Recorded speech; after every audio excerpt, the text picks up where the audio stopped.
All right. Welcome to Finance Essentials with Danny Hudson. I am your host, Danny Hudson. And with me today is Wade Riley, who is the managing partner for Hancho Executive Search Group. And this is who I'm going to be closing out Entrepreneur Month with. Somebody who I'm sure you're all very familiar with. And you guys are very familiar. You probably see him all over CNBC and places like that. Right, Wade? Not quite. Not quite. We'll get there eventually. We'll get there eventually. But yeah, so one of the things that I wanted to do was close out Entrepreneur Week or Entrepreneur Month with somebody that I knew who has essentially kind of lived one of the things that I like to talk about on this show, which is, you know, going from a corporate job and taking the risk of being able to get their own startup going, the risks and the sacrifices that they make, and then obviously some of the advantages and the perks that they really see that goes along with it. And so that's kind of how I wanted to end the month.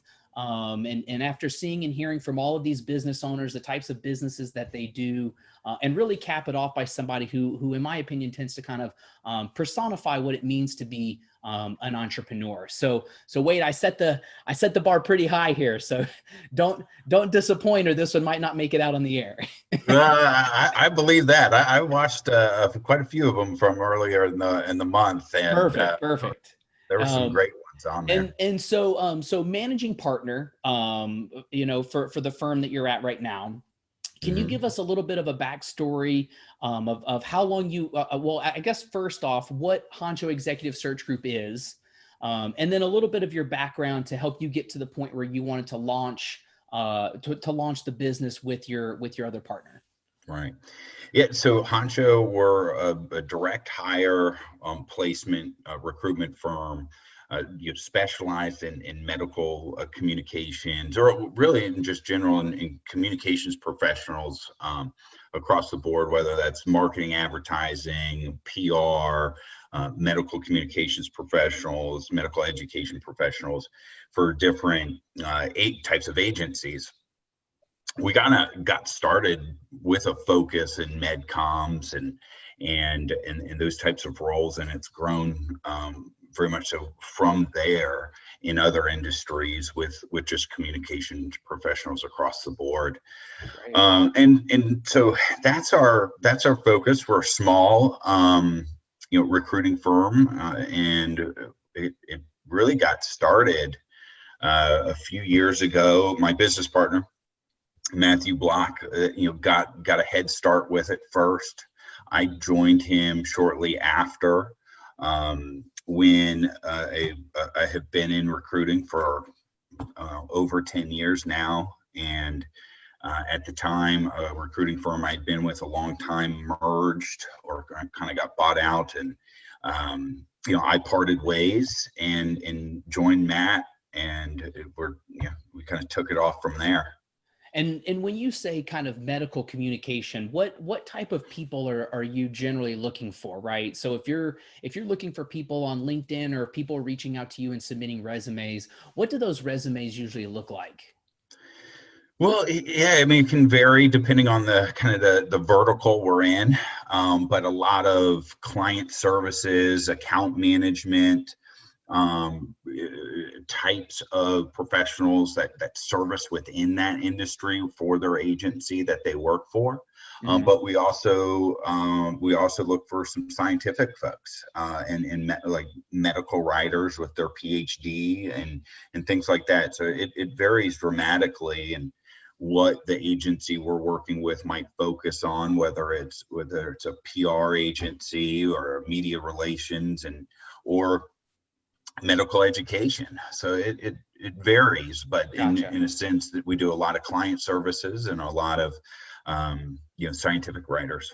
Gotcha. And is that where your background was in? So I know you mentioned that you worked for your firm for a while, and then during a merger / buyout, you decided to part ways. Was there anything that you had to relearn? Oh, yeah. Oh, Okay. oh yeah. Was Yeah. that a good No, question? I didn't even know this existed.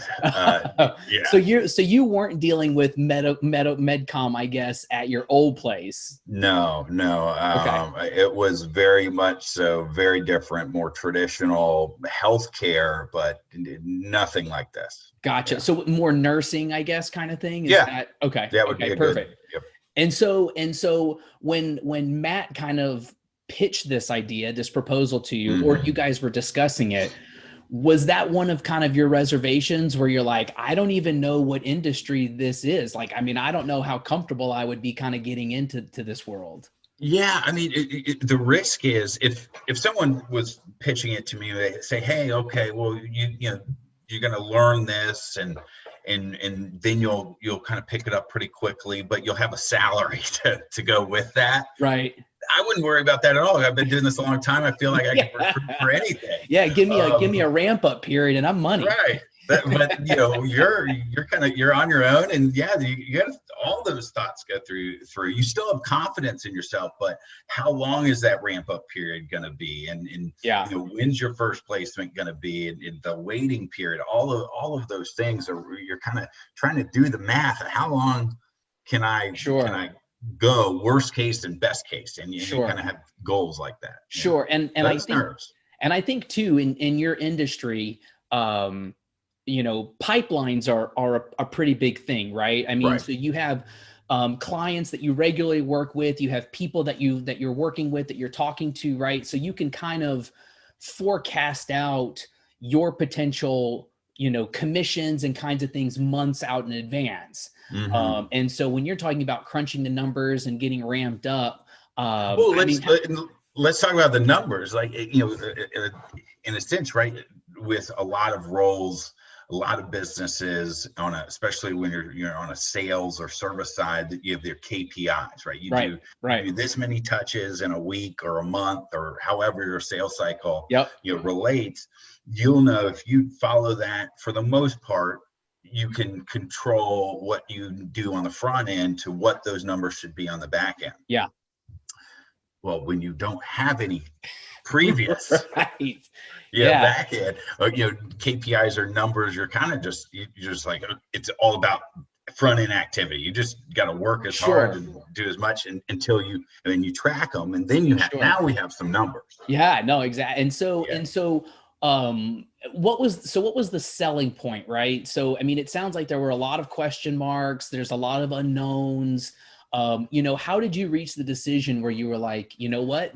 I know now that this is the right decision for me to make. Right.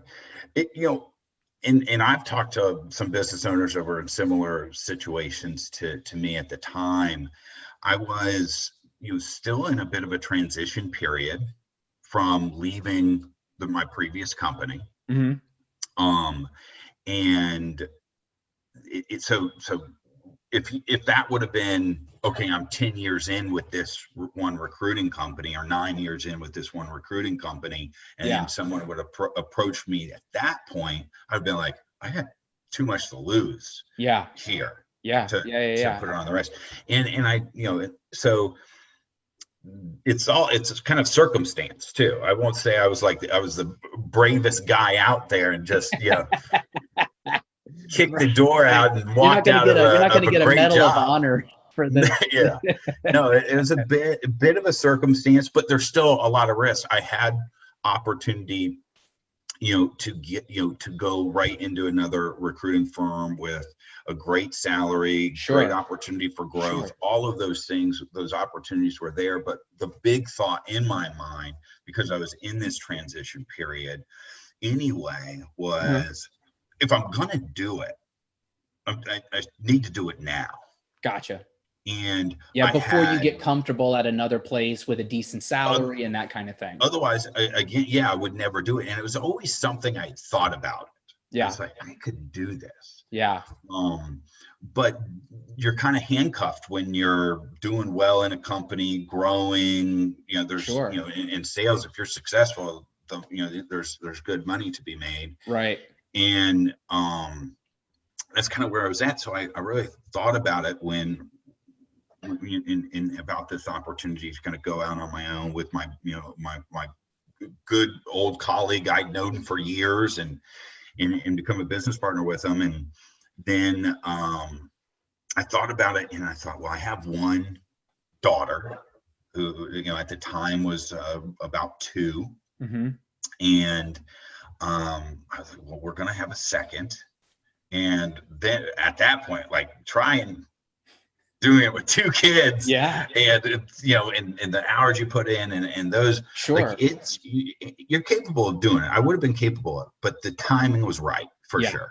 The timing was right. So that's kind of where my thought process was. Yeah. And I think to your point too, you throw a second kid in there, which only expands on the amount of risk, right?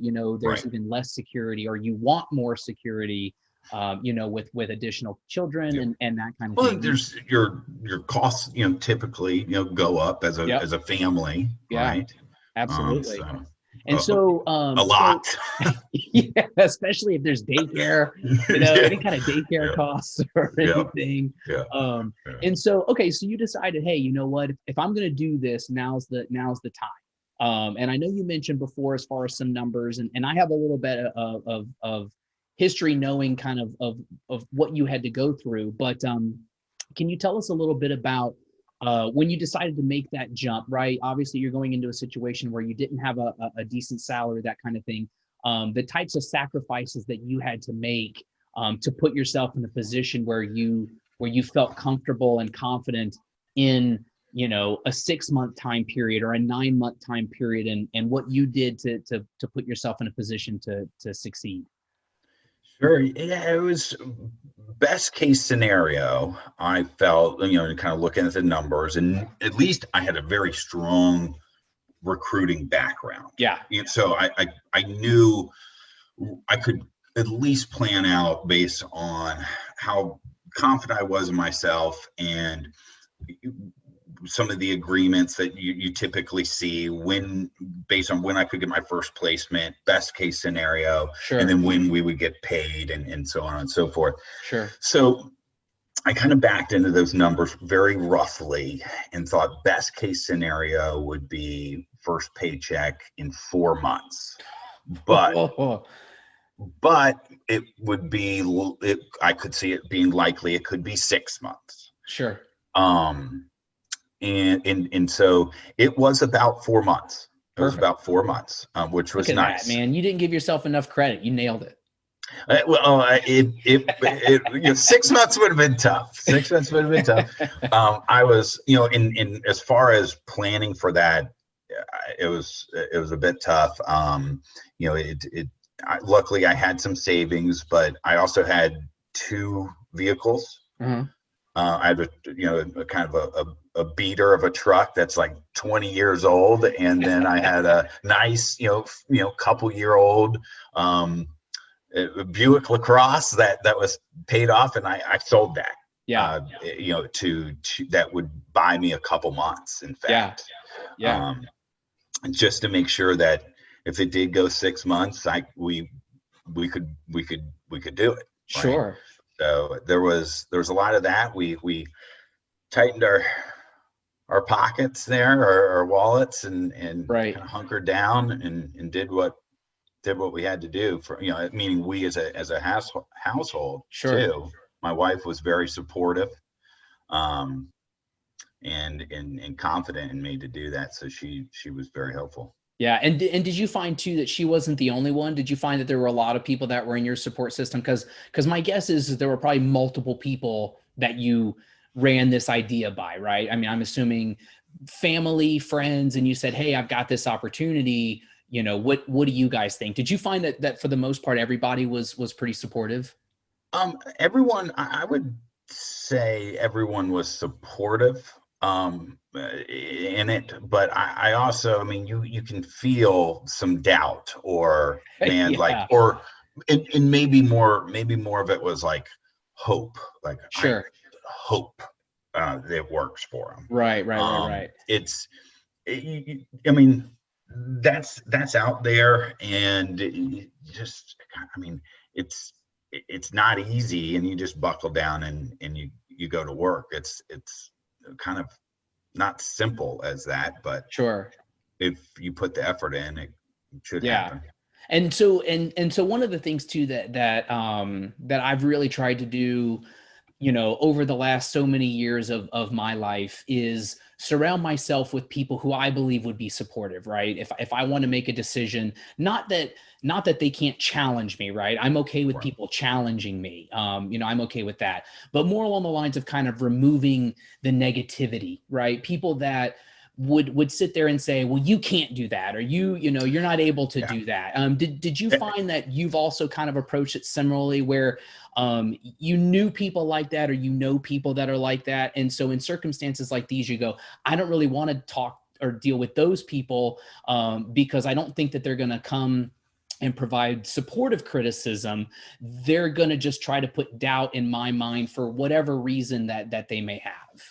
Yeah, no, I agree with you 100%. That's extremely important. And there was no one in my circle that had a negative approach to me going after this, but there's, so what I meant by that is it was more like they're hoping, not like, oh, wait, you're going to crush it necessarily. Right. Almost a little bit of like, you have a child now. Yeah. You're going to do this, and you have, so there was a little bit of that just thoughtful, okay, Sure. have you done your due diligence? And I'm like, yeah, I got that. Here's my plan. And then everyone's 100% behind me, but maybe, a little bit, just, did you cross your T's, dot your I's type of mentality. For a long time, I don't have any tolerance for people who are negative. And I mean, I would smash them verbally so that they could, they would get out of my circle. To the point where they get away from you rather than you getting away from them, because, because they're just afraid. Yeah, gotcha. You know me.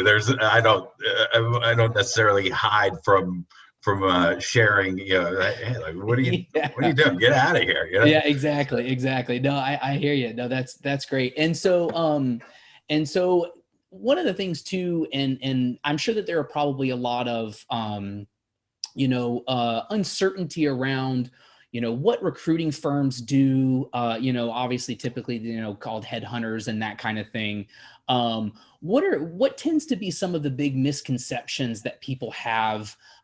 For just to give you an example, I found one of my roles through a recruiting agency. A recruiter reached out to me, and some people were like, well, you have to be careful using a recruiter because your salary is going to be lower because they're going to get a cut, or something along those lines. And so can you help kind of clear up some of these misconceptions when it comes to recruiting firms and that kind of thing? Yeah, no, and that's a big one. You want to be careful on what recruiter you partner with, and making sure that they are honest and just simply good at what they do, good communicators. Yeah, there's a lot of recruiters out there that just are not good. And maybe they're moving too fast because of those KPIs. Maybe it's more because they have a lot of different things to get to, but the communication breaks down. Right. But I mean, for your example, it's quite frankly, I mean, in my experience, just not true. You're the recruiting firm's partner and build relationships with the clients that have used them before. Right. They've used other recruiting firms before in some way or another. They need the position filled. Yeah. That the position is costing more for it to be open than whatever, the fee would be. Right. Yeah. And they're not saying, okay, well, if we're going to pay the recruiter, X amount, and the candidate, instead of getting 100,000, gets, a lower number. It's just, they're excited to get the position filled and move forward. I mean, that's really what it is about. Gotcha. And which makes sense. So you bringing up the KPIs, that brings up another interesting question that I was thinking about was, what's the biggest difference that you have seen coming from a firm for 10 years and now you're the boss of essentially a two-person firm. Obviously you don't necessarily have those people breathing down your neck, other than, maybe your wife, who's like, we got this trip that we want to plan. You better start making some money. Yeah. But what was the biggest difference in terms of how you're able to relate with your candidates and with your customers that you support? Yeah, there was, I would say I could take that a couple different directions. I mean, one of the things that we're able to do is we're able to build a culture and an atmosphere that we know can work. Matt and I know can work and would be effective. And I've been in many different roles within recruiting, up the ladder there. And I mean, the biggest thing that you always hear is a couple things actually is, why can't, as a recruiter, why can't I work from home? Yeah. And why does it matter if I do, every day need to do 100 calls? Sure. And because they have let's just say 5 different KPIs to track every day. Yeah. Well, if you're heavy in one area, you might be light in another. Well, in recruiting, it's, there's some managers or some leadership that will get all over like their best people. Mm-hmm. They're blowing out the revenue numbers, but for 2 days in a row, they didn't hit their call count or something. That's ridiculous. Right. Yeah. That just isn't a good culture. That's not a good way to look at this thing. Yeah. So, and I hated that. Yeah. And so one of the things we're able to do is kind of build an environment that is, just more positive, and more understanding, and that I think is very hard. It's very hard to find that in a recruiting firm. So that was just being in control of the environment and Yeah. what we're trying to accomplish and what's important to us. Sure. Because although I'm a business owner, I'm a recruiter. Right. Right. I've been there, and I've been from client management to recruiting to business development, and every manager type of management position with a team under them in between that. Sure. So kind of just knowing what works and what you want to build in that environment is extremely important. Gotcha. And you bring up a good point too, as far as the working from home. Obviously COVID, starting like last March, really impacted and affected just about everybody. My guess is there's probably a lot of recruiters now that are, if not still working from home, they did it for a very long time. How did you find that COVID really impacted your guys' business, considering I think, at that point you would have already been working from home and that kind of thing. So what were some of the major impacts that you saw? Yeah, from a work from home perspective, for our recruiting business, it didn't really. We were working from home, and I've been working from home even prior to that, right, at the previous company. So gotcha. That was business as usual, and didn't skip a beat. Yeah. For our industry, that was difficult. Some companies were working from home or having some kind of mixture, but most were in the office, at least to some degree. So that it'll be very interesting to see how it changes the industry we're recruiting for, moving forward once everything kind of gets back to normal. See who's going back, what companies are having their employees go back, what companies aren't. But in general, in recruiting, at least in our vertical, and I know several others, especially in the beginning, it hurt a lot. Companies were afraid to hire, and kind of putting a hold on because their customers were putting a hold on things too. So that definitely hurt. Last year was a tough. Had to be very disciplined and focused. Yeah. And I know too, one of the things that you guys also decided to do because you had the added flexibility, that recently you guys got back from a 3 month road trip where you Yeah. guys basically drove an RV, around a good chunk of the US and hanging out at campsites and at this point you've got two small kids and your wife and you guys are in this RV. I think that there are a lot of people out there that would look at that and they would go, oh my God, why didn't I think about that? Or why didn't I do that? Um, can you give us a little bit of a feedback on kind of how that went, right? Like how did it impact kind of your day to day, your business and how much did you enjoy kind of having the freedom to be able to do something like that rather than having to go to an office, every day? It was a perfect year to try and pull that off. So that worked out nicely. It wasn't even my idea; it was my wife's idea.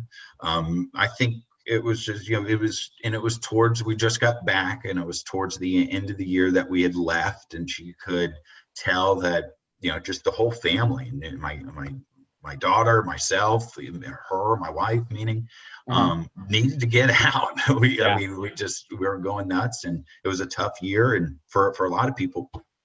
And so,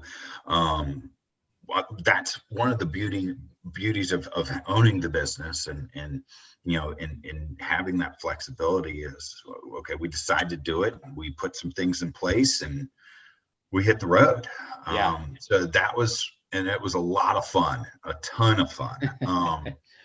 But we are also like, I made my wife a deal. I said, we can't, I think I said, we can't lose my ass on this trip. Like, Right. Right. we gotta be, we gotta figure the financial pieces out. Right. And because Yeah. we still have the home here and Yeah. everything. And secondly, I said, I have to work, Yeah. have to be able to work, Yeah. must, like a normal day. Yeah. And that was the big one. That was the one with two kids Yep. in the RV. How could we pull that off? And we did. It worked out well. It worked out really well. Um, Did you three did you months. find though that you had to adjust? Like my guess is that the first week was probably a lot rougher than the last week. Oh, goodness. Well, rougher from the standpoint is, I don't know. I'd never been in an RV before. So I don't even know Well, what I was. you did a great start by having one for 3 months, rather than a Yeah. weekend, you decided to do it for three Oh, months. I'm an expert now. I'm an expert. Yeah, there was a lot of learning in the beginning, and things took longer.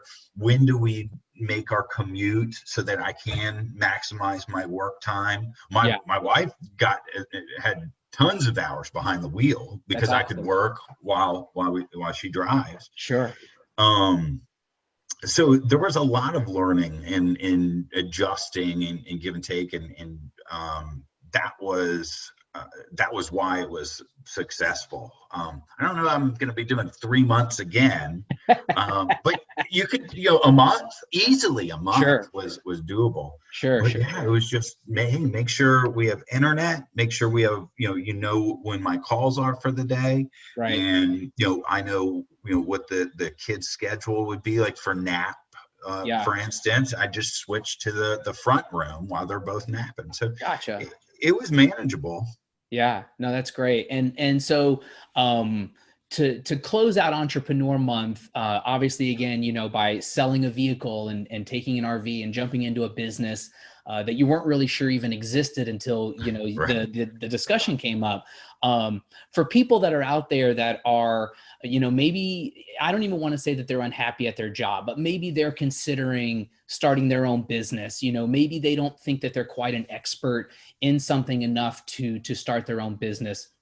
What would be your pitch to people that that are maybe dipping their foot in and they're thinking about it, they're considering it? What would you say to those people? To potentially nudge them in one direction or the other. Maybe not starting their own business, but people that are considering it. Yeah, I think a big one would be, make sure it's something you're passionate about. You don't have to love it every day, but that's why you want it to be something you're passionate about. Sure. Comparatively to like open up a franchise or something, just because you want to be a business owner. Right. It's just, there's ups and downs, just like anything else, but you need to be more dedicated than ever. So make sure it's something that you can relate to or have fun with or enjoy, or just, be passionate about. So I think that's a big one. I think if you aren't in a good position, like you don't like your job, yeah, look at your circumstance and say, well, if I'm going to change anyway and go from one corporate job to another, sure, and you have this idea and you're in a position to do it, well, do it then, and give yourself a time period. Yeah. To go full in, jump in the deep end, give yourself a time period, and you can always go get another corporate job. Sure.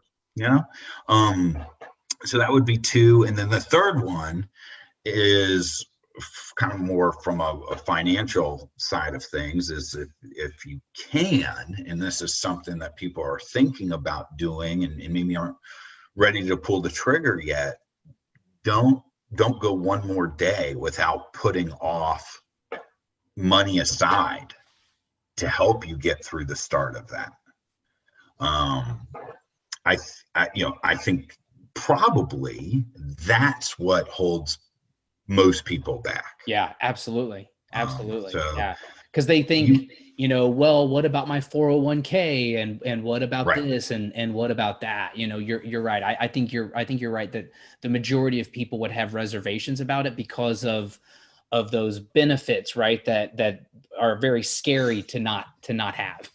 Yeah. Well, in benefits, and every 2 weeks a check coming in, all of the above. But if you can, budget, you go through a budget with your household. Mm-hmm. And this is what I did. I budgeted the household, saw where we could trim some fat, and then you save until you feel good and you're ready, and it aligns. It doesn't have to align 100%, but if you get close, it aligns with the time frame that you've allotted for yourself. Sure. Then there's always going to be risk, but then there's really minimal risk, because if you have all of those pieces set up and you trust yourself and in working hard, then you have a goal, you have a time frame, and you do your best that you can do to hit it. And if you don't, then okay,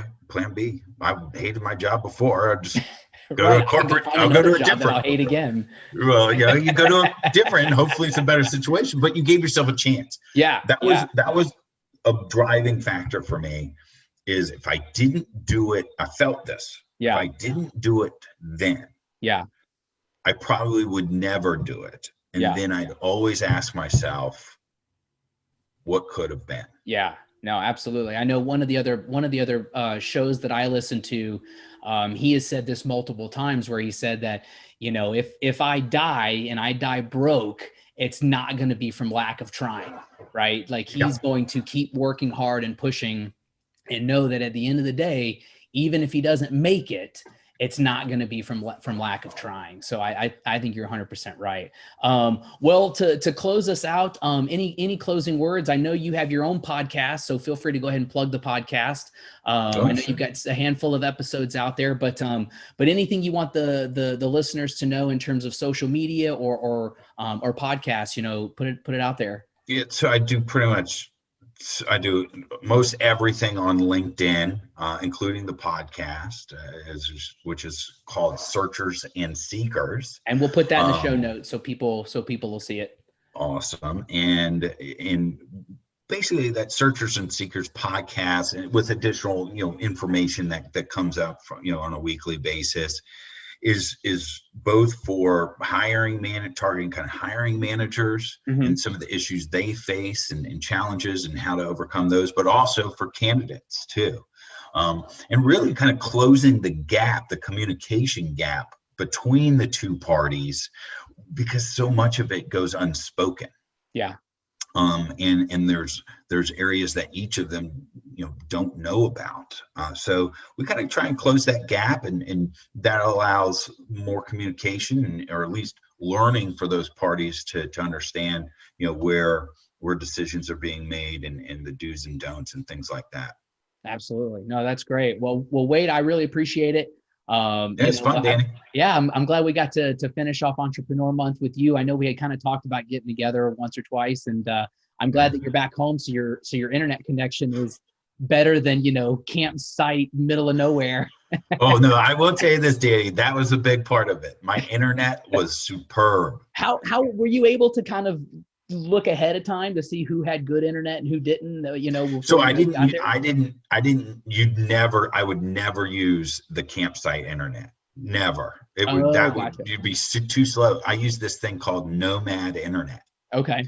And it's basically, it's done through cell phone towers, but there's no throttle. It's unlimited.